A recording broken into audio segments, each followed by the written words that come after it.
I want to preach to you from Jonah chapter 2, verse 2. Uh-oh. Jonah chapter 2, verse 2. I call this troubled waters. Preachers are peculiar people. Amen. Aren't they? How many preachers are here today? I've already asked, haven't I? How many we got? 3, 4, something like that.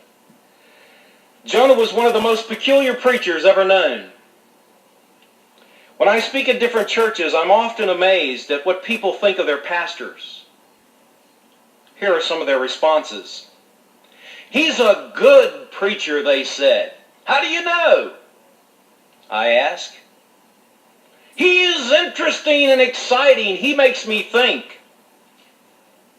If that's what makes a good preacher, there are some pretty bad preachers out there. Most of us want our preachers to be superhumans. We don't want them to be cowards who run away from life's responsibilities.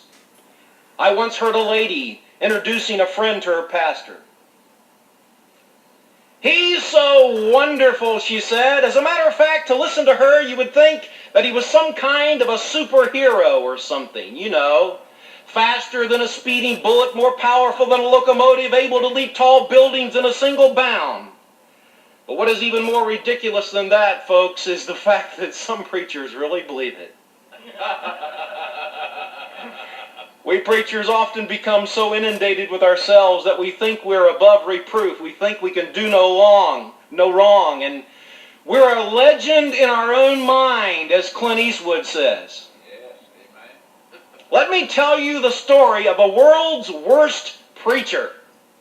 He is perhaps the worst preacher I have ever known. His name was Jonah. He had no charisma, no natural ability to influence people. He was not a gifted speaker. No passion, no excitement in his voice. As a matter of fact, he was so bad that he refused to preach whole sermons. His messages were simple and brief, usually 1 or 2 sentences like, repent. Boy, that really tears me up, doesn't it you? He's not a man of great vision or of great desire to reach the lost, and he never developed the backbone or the courage to face the opposition. He was not very spiritual either. In fact, on one occasion, he was angry because God would not listen or attend his pity party. He was well known for crying and whimpering and disobeying his God. He is not the kind of guy you want for your next pastor. Or is he? I call him the worst preacher, but God used him to reach the world's worst people. This is the story of how God used a pitiful preacher to bring a profound message to an unreceptive people.